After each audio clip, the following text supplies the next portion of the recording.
রোহিণী তার শাশুড়ি মা মালা দেবী, শ্বশুরমশাই স্বপনবাবু এবং স্বামী সিদ্ধার্থের সঙ্গে বাস করে। প্রত্যেক বাঙালি পরিবারের যেমন নিয়ম, ঠিক তেমন ভাবেই মালা দেবীর পরিবারও বাদ যায় না। অর্থাৎ তারা অত্যন্ত পরিমাণে মাছ ভাত পাগল ছিল, আর খাওয়া মানে তারা শুধুমাত্র মাছ এবং ভাতকেই বোঝে। রোহিণীও ভীষণ পরিমাণে মাছ খেতে ভালোবাসে, কিন্তু তার মানে এই নয় যে সকালবেলা ঘুম থেকে উঠে সে মাছ ভাত খেতে পারবে, আবার দুপুর বেলাও মাছ ভাত খাবে, এমনকি রাত্রিবেলা ঘুমাতে যাওয়ার সময়ও তাকে মাছ ভাত খেতে হবে। সুতরাং এরকম মাছ ভাত পাগল শ্বশুরবাড়িতে এসে রোহিণী একেবারে পাগল হয়ে ওঠে। একদিন, সিদ্ধার্থ, তাড়াতাড়ি লিভিং রুমে চলো, আমার মনে হয় তোমার বাবা একেবারে পাগল হয়ে গেছে, তাড়াতাড়ি চলো, এরকম হলে আমি আর শ্বশুর বাড়িতে থাকতে পারবো না বলে দিলাম। কেন রোহিণী, আজকে আবার কি হলো? উফ, আমার আর ভালো লাগে না, চলো দেখি। এই বলে সিদ্ধার্থ রোহিণীর সঙ্গে লিভিং রুমে এসে দেখে যে স্বপনবাবু সেখানে একটা বড় জলের ট্যাঙ্ক তৈরি করেছে, আর সেই ট্যাঙ্কের মধ্যে কাতলা মাছ থেকে শুরু করে ভেটকি মাছ, ইলিশ মাছ, পাবদা মাছ সবকিছু ভেসে ভেসে বেড়াচ্ছে। এরকম দৃশ্য দেখে সকলে অবাক হয়ে যায়। লিভিং রুমে এরকম মাছের ট্যাঙ্ক কেউ ভাবতেই পারে না। এই দেখো বৌমা, আমি তোমাদের জন্য কি তৈরি করে দিয়েছি, একটা বড় মাছের ট্যাঙ্কি। প্রত্যেকদিন তুমি এই ট্যাঙ্কের জলে নামবে, আর এখান থেকে মাছ শিকার করে আমাদের মাছের ঝোল আর ভাত খাওয়াবে। আর এই এত বড় ট্যাঙ্কটার জন্য আমার ছেলেকে আর রোজ রোজ বাজার থেকে মাছ কিনে আনতেও হবে না। বাবা, আপনি পুরো পাগল, না হলে কেউ এরকম মাছের ট্যাঙ্ক বানাতে পারে? আর আমি সাঁতার কাটতে পারি না, আমি কি করে এই মাছের ট্যাঙ্কে রোজ নামবো? আমার পক্ষে সম্ভব হবে না। তোমাদের জেনারেশন এইসবের মর্ম কি আর বুঝবে বলো তো? আমি যখন মাছের ব্যবসা করতাম আর বাজারে মাছ বিক্রি করতাম, তখন নৌকানে মাছ সমুদ্রে মাছ ধরতে যেতাম, আর সেই মাছ নিয়ে এলে তোমার মা গরম গরম মাছের ঝোল করতো, আর আমরা দুজনে বসে মাছের ঝোল আর ভাত খেতাম। রোহিণী তার শ্বশুর মশাইয়ের এরকম মাছ ভাত পাগলামি দেখে একেবারে অবাক হয়ে যায়। আর অন্যদিকে তার শাশুড়ি মাও আরেক রকমের পাগল। সে যখন লিভিং রুমে এসে দেখে যে তার স্বামী এরকম বড় একটা মাছের ট্যাঙ্ক তৈরি করেছে, তখন সে নিজের লোভ সামলে রাখতে পারে না। সে মনে মনে ভেবে নেয় ব্রেকফাস্টে মাছ ভাত, লাঞ্চে মাছ ভাত এবং ডিনারেও মাছ ভাত খাওয়ার কথা। আর এমন সময়, বৌমা, তুমি আজকে আমাদের জন্য তাজা তাজা ইলিশ মাছের ঝোল, তার সাথে কাতলা মাছের কালিয়া, পাবদা মাছের ঝোল আর ভেটকি মাছের পাতুরি রান্না করো, তার সাথে সরু চালের ভাত। আজকে সবাই মিলে জমিয়ে 3 বেলা মাছ আর ভাত খাবো। সবই ঠিক আছে, কিন্তু মা, আমি এই মাছের ট্যাঙ্কিতে নেমে মাছ শিকার করতে পারবো না, এই আমি আপনাদেরকে বলে দিলাম। এই বলে রোহিণী রান্নাঘরে চলে যায়, আর স্বপনবাবু সেই মাছের ট্যাঙ্ক থেকে মাছ তুলে এনে রোহিণীকে দিয়ে দেয়। তাই রোহিণী সবার জন্য মাছ এবং ভাত রান্না করতে শুরু করে। সেই সকলের জন্য মাছ ভাত রান্না করছে এমন সময় মালা দেবী রান্নাঘরে চকলেট নিয়ে আসে। আর চকলেট দেখে রোহিণী ভীষণ পরিমাণে খুশি হয়, কারণ এর আগে শাশুড়ি মা কখনো নতুন বৌমাকে চকলেট খাওয়ায়নি। এই নাও বৌমা, অনেকগুলো চকলেট নিয়ে এসেছি, দেখো। থ্যাংক ইউ মা, আপনি আমার জন্য চকলেট এনেছেন, কিন্তু এখন আর আমি চকলেট খাবো না। আপনি প্লিজ এই চকলেটগুলো ফ্রিজে রেখে দিন, না হলে গরমে গলে যাবে। তাছাড়া ঠান্ডা ঠান্ডা চকলেট খেতে বেশ ভালো লাগে। মরণ দশা, আমি তোমার খাওয়ার জন্য চকলেট কিনে নিয়ে আসিনি। তুমি প্রত্যেকদিন এমন মাছের ঝোল আর ভাত রান্না করো, আমি ঠিক মতো স্বাদ পাই না। তাই আজকে তুমি চকলেট দিয়ে মাছের ঝোল রান্না করার চেষ্টা করো, নতুন ধরনের রেসিপি হবে। চকলেট আর মাছের কম্বিনেশনটা জাস্ট দারুণ। কি, চকলেট দিয়ে মাছ? আমি এরকম কোনোদিনও অদ্ভুত মাছ রান্না করিনি মা। আজকে বরঞ্চ তাহলে আপনিই রান্নাটা করুন, কারণ আমি প্রত্যেকদিন আপনাকে মাছ ভাত রান্না করে খাওয়াই। কিন্তু আমার হাতের রান্না আপনার পছন্দ হচ্ছে না যখন, তাহলে আপনি নিজেই রান্না করে নিন। আমার যদি বয়স কম থাকতো তাহলে আমাকে রান্না করার কথা বলতে হতো না, কিন্তু তুমি আমাদের বাড়ির বৌমা, আর তোমাকে আমার বাড়ির ঐতিহ্য টিকিয়ে রাখতে হবে, আর সেটা হলো মাছ ভাত খাওয়া। তাই আমি যেমন মাছ ভাত খাওয়া পছন্দ করি, তোমাকে ঠিক সেরকমই রান্না করতে হবে। আর যতক্ষণ পর্যন্ত ঠিকঠাক মাছ ভাত রান্না করতে না পারবে, ততক্ষণ পর্যন্ত আমি তোমাকে জ্বালাবো। নাও, তাড়াতাড়ি চকলেট দিয়ে মাছ রান্না করে ফেলো। এই বলে শাশুড়ি মা বৌমার হাতে চকলেট ধরিয়ে সেখান থেকে চলে যায়। আর রোহিণী এবার চকলেট দিয়ে মাছ রান্না করার চেষ্টা করে। তার মাছ ভাত রান্না করা হয়ে গেলে সবাই মিলে লিভিং রুমে চলে আসে আর ব্রেকফাস্টে মাছ ভাত খায়। কিন্তু মালা দেবী তখনও সেই খাবার খেয়ে নাক মুখ কুচকাতে শুরু করে। এভাবেই তাদের ব্রেকফাস্ট হয়ে গেলে তারা লাঞ্চেও চকলেট দিয়ে মাছ ভাত খায়। দুপুরবেলা তারা সবাই মিলে মাছ ভাত খাচ্ছে এমন সময় স্বপনবাবুর চোখে জল চলে আসে। ইস, জীবনে কত ইচ্ছা ছিল একটা মাছের ভাতের রেস্টুরেন্ট খুলবো, কিন্তু জীবনে কিছুই তো করতে পারলাম না। একসময় জেলে হয়ে মাছ ধরেছি আর একটা অন্য জেলের মেয়েকে বিয়ে করেছি, তবুও জীবনের স্বপ্ন আর পূরণ হলো না। যদি কোনোদিনও মাছ ভাতের রেস্টুরেন্ট খুলতে পারতাম, তাহলে লঙ্কা দিয়ে মাছ, চকলেট দিয়ে মাছ, সবকিছুতে মাছ আর ভাত রান্না করব আর সবাইকে খাওয়াবো। পরের কথা পরে ভাবা যাবে, এখন মাছ আর ভাত তাড়াতাড়ি খেয়ে নাও, কারণ দুপুরবেলা খাবার হজম হলে সন্ধ্যাবেলা আবার মাছ ভাত নিয়ে বসতে হবে। আমার তো মনে হয় বাঙালিদের পরিবারের অর্ধেক সমস্যার সমাধান লুকিয়ে আছে এই মাছ আর ভাতে। মাছ ভাত খেলে যেন জীবনটা একেবারে খুশি হয়ে যায়। আর আপনাদেরকে খুশি করতে গিয়ে আমার জীবনে একেবারে জ্বলে পুড়ে ছারখার হয়ে যায়। এরকম মাছ ভাত পাগল শ্বশুর বাড়িতে এসে আমি যে কি জ্বালাই পড়েছি সেটা আমি ছাড়া আর কেউ বুঝতে পারছে না। দেখতে দেখতে এভাবেই কিছুদিন কাটে। আর একদিন রাত্রিবেলা সবাই যখন মাছ ভাত খেয়ে ঘুমিয়ে পড়েছে, এমন সময় মাঝরাতে সিদ্ধার্থর ঘুম ভেঙে যায়, কারণ তার ভীষণ পরিমাণে খিদে পায়। আর মাঝরাতে ঘুম ভাঙিয়ে দেওয়ার ফলে রোহিণী বিরক্ত বোধ করে, কারণ সারাদিন মাছ ভাত রান্না করে তার এমনিতেই হাত থেকে আষ্টে গন্ধ বেরোচ্ছে, তার উপর এখন আবার তার বর খিদে পেয়েছে বলে বায়না ধরেছে। রোহিণী, আমাকে একটু ফিশ চিপস রান্না করে দেবে গো, আর তার সাথে গরম গরম ভাত, কেননা আজকে রাত্রেবেলা ঠিক মতো মাছ ভাত খেতে পারিনি। মা আর বাবা তো সব মাছ ভাত একাই খেয়ে নিয়েছে। আমি এখন তোমার জন্য রাত্রিবেলায় গিয়ে মাছ আর ভাত রান্না করতে পারবো না, আমার পক্ষে সম্ভব নয়, কারণ আমাকে ভূতে ধরবে। আমি শুনেছি রাত্রিবেলা মাছের গন্ধ পেলে ভূতের রাজা জেগে ওঠে, তাই তুমি এক গ্লাস জল খেয়ে ঘুমিয়ে পড়ো। সিদ্ধার্থ কিছুতেই তার বউয়ের কথা শুনতে চায় না, ফলে রোহিণী বাধ্য হয়ে রান্নাঘরে চলে যায়, আর তার পেছন পেছন স্বামীও রান্নাঘরে যায়। রোহিণী তার স্বামীর জন্য ভেটকি মাছ দিয়ে গরম গরম ফিশ এন্ড চিপস রান্না করতে শুরু করে, তার সাথে গরম গরম বাঁশকাঠি চালের ভাত। এরকম ফিশ এন্ড চিপস তার সঙ্গে গরম গরম ভাত দেখে সিদ্ধার্থ জিভে জল চলে আসে। আর মাঝরাতে সে এভাবেই তার নতুন বউয়ের ঘুম খারাপ করে বসে বসে মাছ ভাত খেয়ে নেয়। দেখতে দেখতে এভাবেই কিছুদিন কাটে, আর রোহিণী তার শ্বশুরবাড়ির লোকেদের জন্য মাছ এবং ভাত রান্না করতে করতে একেবারে পাগল হয়ে ওঠে। আর তার মনে হয় যেন সারা বাড়ি থেকে এক প্রকারের আষ্টে গন্ধ বেরোচ্ছে। বাবা, তোমার জন্য একটা দারুণ গুড নিউজ আছে। আমরা একজন বিদেশি বন্ধু টম আমাদের দেশে একটা বাঙালি রেস্টুরেন্ট খুলতে চাই, আর তার থিম হবে মাছ ভাত। আমি সঙ্গে সঙ্গে আমার বন্ধুকে তোমার কথা বলেছি যে তুমি মাছ ভাতের রেস্টুরেন্ট খুলতে চাও, তাই ও তোমার ব্যবসায় ইনভেস্ট করতে রাজি আছে। স্বপন বাবু তার ছেলের কথা শুনে খুবই খুশি হয়, আর সে আনন্দে নাচতে শুরু করে, কারণ এতদিন পর তার মাছ ভাতের রেস্টুরেন্ট খোলার স্বপ্ন সত্যি হতে চলেছে। তাই নাকি? তাহলে তোর বন্ধুর সাথে এক্ষুনি কথা বল। ও আমার রেস্টুরেন্টে টাকা ইনভেস্ট করলে আমি মাছ ভাতের রেস্টুরেন্ট খুলে ফেলবো, আর প্রত্যেকদিন মাছ ভাত রান্না করে লোককে খাওয়াবো। স্বপন বাবুর কথা শুনে তার পরিবারের সকলেই খুবই খুশি হয়। আর সিদ্ধার্থের বন্ধু টম যখন এরকম স্বপন বাবুর মাছ ভাতের রেস্টুরেন্টে টাকা ইনভেস্ট করতে রাজি হয়ে যায়, তখন স্বপন বাবু মালা দেবীর কাছে আসে, কারণ মালা দেবীর কাছে অতি পুরানো একটা মাছ ভাতের রন্ধনশালা নামের বই আছে, আর সেই বই দেখে সে সবসময় রান্না করে এসেছে, কিন্তু আজ পর্যন্ত এই বইয়ের খবর সে তার বৌমাকে দেয়নি। তাই আজকে স্বপন বাবুর একটাই চাহিদা, সেই বই স্বপন বাবুকে দেওয়া হোক, তাহলে বইয়ের সমস্ত মাছ ভাতের রেসিপি দেখে সে রেস্টুরেন্টে রান্না করতে পারবে আর অনেক অনেক টাকা ইনকাম করতে পারবে। দাঁড়াও, আস্তে কথা বলো। বৌমা যদি শুনতে পাই আমার কাছে আমার পরিবারের মাছ ভাতের রন্ধনশালার বই আছে, তাহলেও আমার সঙ্গে ঝগড়া করবে, কারণ এতদিনও মাছ ভাত রান্না করে আমার মন জয় করতে পারিনি। তাই আজকে আমি তোমাকে লুকিয়ে লুকিয়ে বইটা দিয়ে দেব। স্বপন বাবু তার বউয়ের কথা শুনে খুবই খুশি হয়। আর মালা দেবী তার পুরানো আলমারি থেকে যখন লুকানো বই বের করতে যায়, তখন সে কোথাও সেই মাছ ভাতের রন্ধনশালার বই খুঁজে পায় না। এর ফলে মালা দেবী খুবই দুশ্চিন্তায় পড়ে। একই, ওই বইটা তো আমি আলমারিতেই রেখেছিলাম, অনেক বছর হয়ে গেল আলমারি থেকে বইটা বের করা হয়নি, তাহলে বইটা কোথায় গেল? হায় রে হায়, আমার মাছ ভাতের বই কি তাহলে চুরি হয়ে গেল?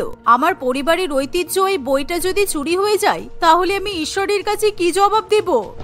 আরে মালা, তুমি এরকম করে কান্নাকাটি করো না, তোমার চোখ এখন দুর্বল হয়ে গেছে, নিশ্চয়ই দেখতে পাচ্ছ না। তুমি সরে যাও, আমি দেখছি বইটা কোথায়। এখন কান্নাকাটি করো না, তা না হলে বৌমার ছেলে কিন্তু আমাদের ঘরে চলে আসবে। এই বলে স্বপন বাবু সেই মাছ ভাতের রন্ধনশালার বই খুঁজতে শুরু করে, কিন্তু তারা বাড়ির কোথাও সেই বই খুঁজে পায় না।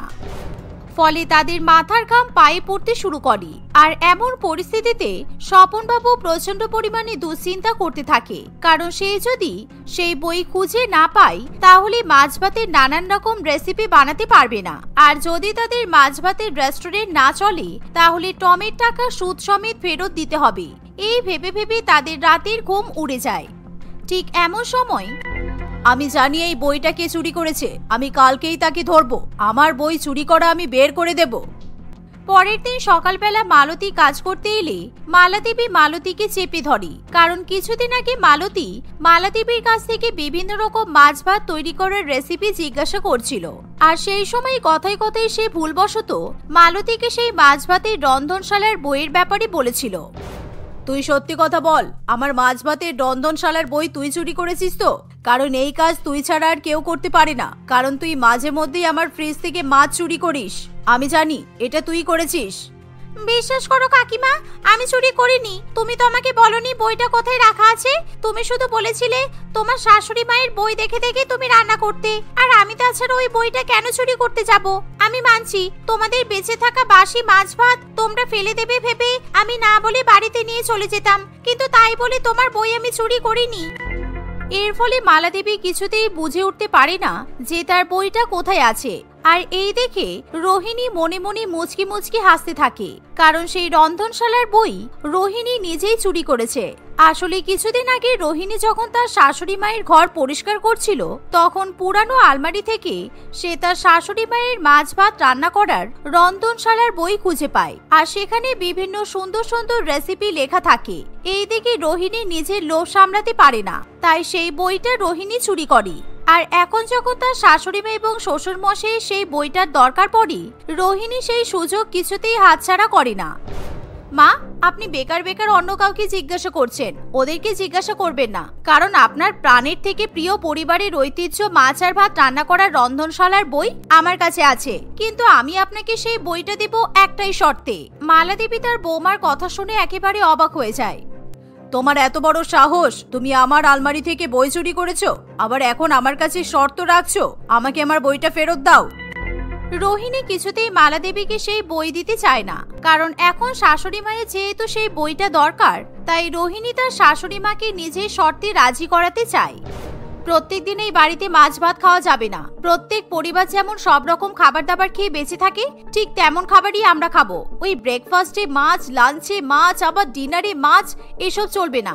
আর আপনাদের যখন মাছ ভাত খাওয়ার ইচ্ছে করবে, আপনারা রেস্টুরেন্টে যাবেন, টাকা দিয়ে মাছ ভাত খেয়ে আসবেন, কিন্তু সবসময় আমাকে মাছ ভাত রান্না করার জন্য বিরক্ত করবেন না।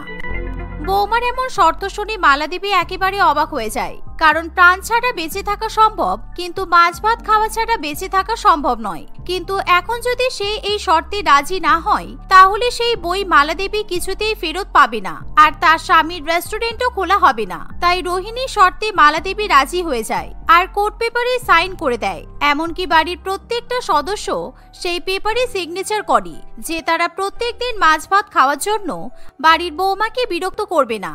আর এর ফলে মালাদেবী তার পুরানো রন্ধনশালার বই ফেরত পায়। আর কিছুদিনের মধ্যে স্বপনবাবু তার মাছ ভাতের রেস্টুরেন্ট খুলে নেয়, আর সেই রেস্টুরেন্ট থেকে তারা অনেক অনেক টাকা রোজগার করতে শুরু করে। মা, দেখেছো কত বৃষ্টি শুরু হয়েছে? আমি আমার শ্বশুর বাড়িতে থাকতে পারছি না।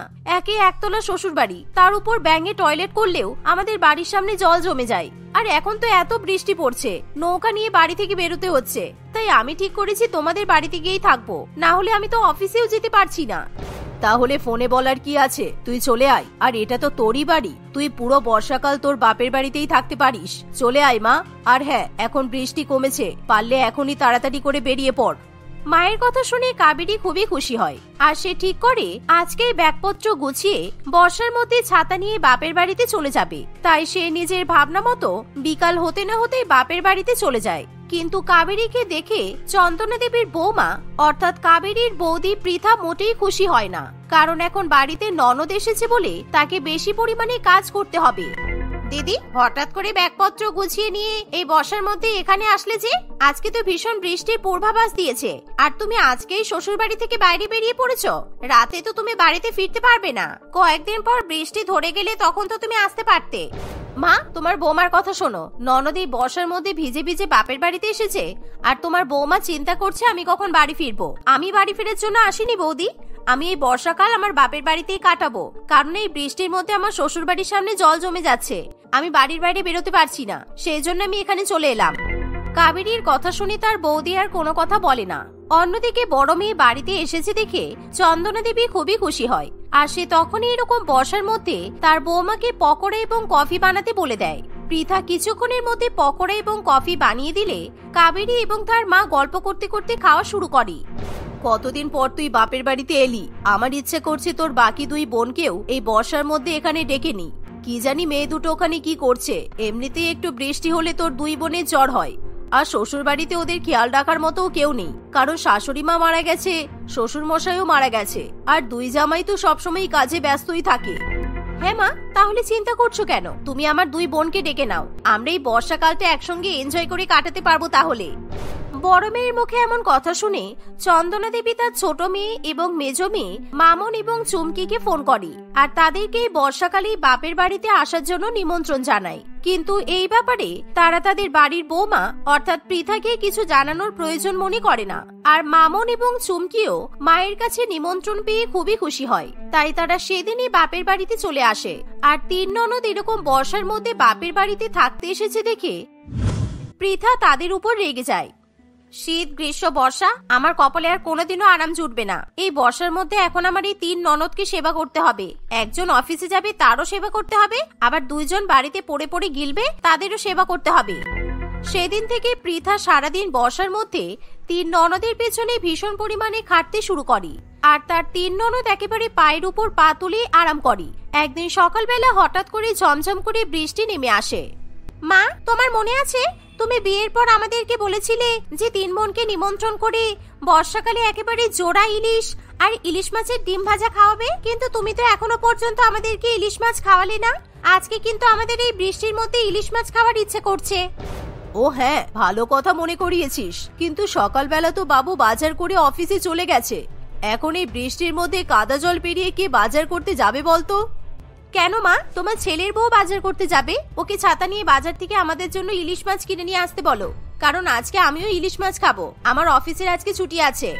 পৃথা কিছুতেই তার ননদের কথা শুনে ইলিশ মাছ কেনার জন্য বৃষ্টির মধ্যে বাজারে যেতে চায় না, কারণ বৃষ্টির জল মাথায় পড়লে তার ভীষণ পরিমাণে সর্দি লাগে। তাই সে তার ননদকে ছাতা নিয়ে বাজার করতে যাওয়ার কথা বলে।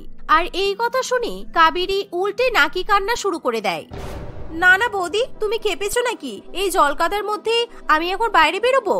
এমনিতেই জলকাদা গায়ে লাগলে আমার ভীষণ অ্যালার্জি হয়, তাই আমি বাজারে যাব না। আর আমরা তিন বোন তো কিছুদিনের জন্যই তোমার বাড়িতে আছি, তুমি একটু ইলিশ মাছ বাজার থেকে কিনে এনে খাওয়াতে পারবে না? কাবেরী এরকম সেন্টিমেন্টাল কথা বললে পৃথার আর কিছু করার থাকে না। সে বড় ছাতা নিয়ে বাজার করার জন্য বাইরে বেরিয়ে পড়ে, কিন্তু বাইরে প্রচন্ড পরিমাণে বৃষ্টি হয়, আর সে বৃষ্টির জল ছাতায় আটকাতে চায় না। ফলে সে ভিজে ভিজে বাজারে যায় আর নিজের ব্যাগ থেকে 2000 টাকা বের করে ইলিশ মাছ কিনে বাড়িতে নিয়ে আসে। সে যখন বাড়িতে ফিরে আসে তখন কাবেরী বলে, উহ বৌদি, তোমার হাতে এরকম বড় বড় দুটো ইলিশ মাছ দেখে আমার তো একেবারে লোভে জিভে জল চলে এসেছে। যাও যাও, তাড়াতাড়ি রান্না শুরু করো, এখানে জল গায়ে এরকম দাঁড়িয়ে থেকো না। কোথায় আমি বৃষ্টিতে ভিজে গেছি, আমাকে আগে বলবে যে শাড়ি জামা কাপড় ছেড়ে নাও, একটু আরাম করো, তারপর না হয় রান্না করবে। সেসব কিছু নয়, আমাকে সোজাসুজি রান্নাঘরে পাঠিয়ে দিচ্ছ যেন আমি এবারই চাকরানি, তাই তো?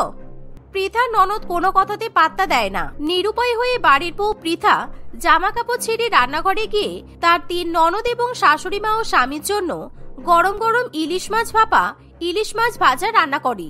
শুধু তাই নয়, তার তিন ননদ আবার আবদার করে আজকে তারা ভাত নয় খিচুড়ি খাবে। সেই জন্য পৃথাকে আবার খিচুড়ি রান্না করতে হয়। সমস্ত রান্না বান্না হয়ে গেলে পৃথার তিন ননদ এবং শাশুড়ি মা গরম গরম খিচুড়ি এবং ইলিশ মাছ খেয়ে ঘুমিয়ে পড়ে। আর এভাবেই কিছুদিন কাটে। দেখতে দেখতে বর্ষার পরিমাণ আরো তীব্রতর হয়ে ওঠে। আর একদিন তিন ননদ নিজেদের ঘরে ঘুমাচ্ছে এমন সময়, কিরে মামুন, চুমকি, ঘুম থেকে ওঠ তাড়াতাড়ি, আজকে তো খুব বৃষ্টি পড়ছে, আর মনে হচ্ছে আমাদের ছাদ থেকে জল পড়ছে, খাটটা একেবারে জলে ভিজে গেছে, আমি একদম ঘুমাতে পারছি না। দেখ। কাবেরীর ডাক শুনে তার দুই বোন ঘুম থেকে উঠে পড়ে, আর মামুন এবং চুমকি দেখে যে সত্যি সত্যি তাদের ছাদ থেকে টপ টপ করে ঘরের মধ্যে জল পড়ছে, কারণ তাদের ঘরের সিলিং অনেক দিনের পুরানো। এর ফলে জলের মধ্যে তিন বোনের মোটেই ঘুম আসতে চায় না। হ্যাঁ রে দিদি, ঠিকই তো বলেছিস, এবার কি করি বলতো? সারা রাত কি এভাবে সিলিং দিয়ে টপ টপ করে জল পড়বে? এরকম ভাবে ঘুমানো যায় নাকি? আর আজকে যদি ভালো করে ঘুম না হয় তাহলে কালকে সকালবেলা ঘুম পাবে। কিছু একটা কর না দিদি। এতে আবার কি করার আছে? তোদের মনে নেই দাদা যখন বৌদিকে বিয়ে করে বাড়িতে নিয়ে এসেছিল তখন নিজেদের ঘরে সুন্দর করে ফল সিলিং লাগিয়েছিল, তাই ওদের ঘরে জল পড়ার কোনো সম্ভাবনা নেই। তাই চল আজকে রাত্রিবেলা আমরা দাদা বৌদির ঘরেই ঘুমাবো আর ওদের দুজনকে এই ঘরে পাঠিয়ে দেব। তাহলে আমরা রাত্রিবেলা ভালো করে ঘুমাতে পারবো, কারণ আমরা তো এখন এই বাড়ির অতিথি, তাই আমাদের উচিত ভালো ঘরে থাকা। আর ওরা এরকম জল পড়া ঘরে থাকলেও ওদের কোনো অসুবিধা হবে না। চল। কাবেরীর মুখে এমন কথা শুনে তার দুই বোন খুবই খুশি হয়। ফলে সেই রাত্রিবেলা বর্ষার মধ্যে তারা তাদের দাদা বৌদির ঘরের দরজা ধাক্কা দিতে শুরু করে। এর ফলে পৃথা এবং সাহিল দুজনেরই ঘুম ভেঙে যায়। সারাদিন বর্ষার মধ্যে খাটাখাটনি করে পৃথা একটু ঘুমানোর পরও শান্তি পায় না। তাড়াতাড়ি করে পৃথা এবং সাহিল দরজা খোলে, আর তখন তিন বোন কাঁদো কাঁদো গলায় নিজেদের দাদাকে ঘরে জল পড়ার কথা বলে। সত্যি বোন, আমার ভুল হয়ে গেছে রে। কারণ তোদের বিয়ের পর আমি ভেবেছিলাম তোদের ঘরের সিলিংটা আমি সারিয়ে দেবো, কারণ প্রত্যেক বছর বর্ষাকালে তোদের ঘরে জল পড়ে, কিন্তু আমি একদম ভুলে গেছি। আর এখন তোরা তো ঘুরতে এসেছিস, কিন্তু এরকম জল পড়া ঘরের তলায় তোদেরকে থাকতে হচ্ছে। আর একটা কাজ করলে হয় না, যে কদিন বর্ষা হবে আর কি, সে কদিন এখানেই থাকবি তোরা, আর তিনজন আমাদের ঘরেই ঘুমাবি, আর আমরা দুজন তোদের ওই ঘরে গিয়ে ঘুমিয়ে পড়বো। ওই ঘরে গিয়ে ঘুমিয়ে পড়বো মানে? ওরকম সিলিং দিয়ে জল পড়ছে, খাট ভিজে গেছে, ওখানে ঘুমাবো কি করে? আর তুমি জানো না বৃষ্টির মধ্যে বাজারে গেছি বলে আমার জ্বর এসেছে, এখন আমি জল পড়া ঘরে কিছুতেই থাকতে পারবো না। হ্যাঁ দাদা, বৌদি একদম ঠিকই বলেছে। বৌদির তো ওরকম জল পড়া ঘরে থাকলে শরীর খারাপ করবে, আর আমাদের যদি ওই ঘরে থেকে জ্বর সর্দি কাশি হয় তাহলে তো বৌদির কোনো মাথা ব্যথা নেই। একবার ভাবতে পেরেছিস দাদা, যদি আমাদের শরীর খারাপ হয় আর আমার শ্বশুর বাড়ির লোকেরা যদি জিজ্ঞাসা করে আমাদের শরীর খারাপ হলো কিভাবে, তখন তুই কি জবাব দিবি? শোনো পৃথা, আমি যখন বলেছি আমার তিন বোন এই ভালো ঘরে থাকবে, তার মানে বর্ষার মধ্যে ওরা এখানেই থাকবে, তুমি এতে কোনো কথা বলতে যাবে না। এর থেকে ভালো হয় তোমরা তিন বোন যদি নিজেদের শ্বশুর বাড়িতে ফিরে যাও, তাহলে বর্ষার মধ্যে আমাদেরকেও কষ্ট পেতে হবে না, আর তোমাদের তিন বোনকেও কষ্ট পেতে হবে না। এভাবেই বর্ষার মধ্যে ঘরে জল পড়া নিয়ে তিন ননদ এবং বৌদির মধ্যে ঝামেলা শুরু হয়। কিন্তু বাড়ির শাশুড়ি এবং স্বামী যখন তিন ননদের পক্ষে কথা বলে, তখন পৃথারও কিছু করার থাকে না। ফলে পৃথা তার স্বামীর সঙ্গে জল পড়া ঘরেই বালতি পেতে ঘুমাতে চলে যায়। কিন্তু সারা ঘরে টপ টপ করে রাত্রিবেলা জল পড়তে থাকে, আর সেই জলের ছিটায় কিছুতেই পৃথার ঘুম হয় না। এভাবেই দেখতে দেখতে কিছুদিন কাটে। একদিন, এই মামুন, চুমকি, তোরা জানিস এই বৃষ্টির মধ্যে আমাদের পাড়ার ফুচকা কাকু দারুণ ফুচকা বানাই। চল আজকে আমরা ছাতা নিয়ে জল পেরিয়ে বেশ ভালো করে ঝাল ঝাল ফুচকা মাখা খেয়ে আসি, তাহলে মুখের স্বাদটা একটু পাল্টাবে, কারণ আবার কবে বাপের বাড়ি আসবো তার তো কোনো ঠিক নেই। হ্যাঁ চল তাই করি, কারণ বর্ষার মধ্যে কিন্তু ফুচকা খেতে দারুণ লাগে। এই বলে তিন বোন বৃষ্টির মধ্যে ছাতা নিয়ে কাদা জল পেরিয়ে ফুচকা খেতে চলে যায়। আর তারা যখন বাড়ি ফিরে আসে, সেই সময় পৃথা সবেমাত্র ঘর বাড়ি পরিষ্কার করে রাখে, কিন্তু তিন বোন সেই কাদামাখা পায়ে ঘরের মধ্যে প্রবেশ করে আর পুরো ঘর বাড়ি নোংরা করে দেয়। এটা কি করলে তোমরা? আমি সবেমাত্র বর্ষার মধ্যে কাদা ঘর বাড়ি পরিষ্কার করলাম, আর তোমরা আবার এসে ঘর বাড়ি কাদা কাদা করে দিলে। আমি মোটেই আর ঘর বাড়ি পরিষ্কার করতে পারবো না, কারণ আমি আর খাটতে পারছি না। এবার তোমরা ঘর বাড়ি পরিষ্কার করো, দয়া করে আমাকে রেহাই দাও তোমরা। পৃথা তার ননদের সঙ্গে এরকম ভাবে কথা বলছে, সেই সময় শাশুড়ি মা সেখানে চলে আসে, আর সে তার বৌমাকে ভীষণ পরিমাণে বকাবকি করে। ফলে পৃথা বাধ্য হয়ে আবার ঘরবাড়ি পরিষ্কার করে। এভাবেই দেখতে দেখতে কিছুদিন কাটে, আর পৃথা এবার ঠিক করে যে করেই হোক বর্ষার মধ্যে সে তার তিন ননদকে বাপের বাড়ি থেকে বিদায় করেই ছাড়বে। তাই একদিন সকালবেলা বৃষ্টির মধ্যে ঘুম থেকে উঠে পৃথা নিজের এবং তার বরের ব্যাগপত্র গুছিয়ে নেয়। কি ব্যাপার বৌদি, তুমি এরকম বৃষ্টির মধ্যে ব্যাগ গুছিয়ে দাদাকে নিয়ে কোথায় যাচ্ছ? তোমাকে যে বলেছিলাম আজকে দুপুরবেলা গরম গরম খিচুড়ি আর ডিমের মামলেট খাবো, আর আমরা এটাও বলেছিলাম আমাদের কাদামাখা জামা কাপড়গুলো ধুয়ে দিতে, কিন্তু তুমি তো কোনো কাজই করনি। আর এখন কোথায় চললে? আরে কি আর বলবো তোমাকে, দেখো না কালকে রাত্রিবেলা বাবা আর মা ফোন করেছিল, ওনারা আমার জন্য আর সাইলের জন্য সমুদ্রে ঘুরতে যাওয়ার টিকিট বুকিং করে ফেলেছে। এই বর্ষাকালে সমুদ্রে ঘুরতে যেতে খুবই ভালো লাগে, তাই আমরা এখন বৃষ্টির মধ্যে ঘুরতে বেরিয়ে পড়ছি। 7 দিন পরে বাড়িতে আসবো, তোমরা সংসারটা একটু দেখে নিও কেমন, আর মায়েরও খেয়াল রেখো। বর্ষার মধ্যে বৌদি এবং দাদা সমুদ্রে ঘুরতে যাচ্ছে শুনে তিন ননদ একেবারে জ্বলে পুড়ে মরে যায়, কিন্তু তারা চাইলেও তাদের দাদা এবং বৌদিকে আটকাতে পারে না। আর পৃথা এবং সাহিল যখন ঘুরতে চলে যায়, তখন বর্ষার মধ্যে সারা ঘরবাড়ি পরিষ্কার করার দায়িত্ব এবং নিজেদের মাকে রান্না করে খাওয়ানোর দায়িত্ব সবকিছু তিন বোনের উপর এসে পড়ে। মা শোনো, এই বর্ষার মধ্যে সারা ঘর বাড়ি পরিষ্কার করতে করতে আমার একদম কোমরে ব্যথা হয়ে যাচ্ছে। তারপর কালকে আমার শাশুড়ি মা ফোনও করেছিল, বললো আমাদের বাড়ির সামনে থেকে নাকি বৃষ্টির জল নেমে গেছে, তাই আমার অফিসে যেতেও কোনো সমস্যা হবে না। তাই আমি আজকেই শ্বশুর বাড়িতে ফিরে যাচ্ছি। হ্যাঁ মা, আমাকে আর চমকিকেও আমাদের বর ফোন করেছিল, কারণ ওদের এই বর্ষার মধ্যে ভালো ভালো খাবার খাওয়ার ইচ্ছা করছে। আর এখন যেহেতু আমরা বাপের বাড়িতে আছি, তাই ওদের বর্ষার মধ্যে রান্না বান্না করে খাওয়ানোর মতো কেউ নেই, তাই আজকে আমরাও শ্বশুর বাড়িতে ফিরে যাচ্ছি। এই বলে পৃথার 3 ননদ সেদিনই নিজের শ্বশুর বাড়িতে ফিরে যায়। আর এর ফলে চন্দনা দেবীকে এখন একা একা বৃষ্টির মধ্যে নিজের জন্য বাজার করতে হয়, রান্না বান্না করতে হয়, এমনকি বাসনপত্র পরিষ্কার করতে হয়। আর এভাবে বর্ষার মধ্যে কাজ করতে গিয়ে তার প্রচুর পরিমাণে কষ্ট হয়। এখন বুঝতে পারছি বৌমা এই বর্ষাকালে সংসারের জন্য কত কষ্ট করে, আর আমি ওর কষ্ট বাড়ানোর জন্য আমার 3 মেয়েকেই বাড়িতে ডেকে নিয়ে এসেছিলাম। কিন্তু এখন আমি বুঝতে পারছি আমার পেটের মেয়েরা আমার নিজের নয়, বরং বৌমাই আমার নিজের। কারণ এরকম বর্ষার মধ্যে আমাকে আমার 3 মেয়ে ফেলে রেখে চলে গেল, একবারও ভাবলো না যে আমাদের মা একা একা কিভাবে থাকবে। কিছুদিন পর পৃথা বাড়িতে ফিরে এলে সে দেখে যে তার 3 ননদ সত্যি সত্যি শ্বশুর বাড়িতে পালিয়ে গেছে, আর তার শাশুড়ি মা বর্ষার মধ্যে জ্বরে আক্রান্ত হয়ে ভীষণ পরিমাণে কষ্ট পাচ্ছে। এই দেখে পৃথার খুবই খারাপ লাগে, আর সে তার শাশুড়ি মাকে সেবা যত্ন করে সুস্থ করে তোলে। তারপর থেকে বর্ষাকালে যখনই পৃথার 3 ননদ বাপের বাড়িতে এসে থাকতে চায়, তখনই চন্দনা দেবী মেয়েদেরকে বারণ করে দেয়। এর ফলে 3 বোন নিজেদের ভুল বুঝতে পারে, কিন্তু তাদের আর কিছু করার থাকে না। এভাবেই পৃথা তার শ্বশুর বাড়িতে হাসি খুশি বসবাস করতে থাকে।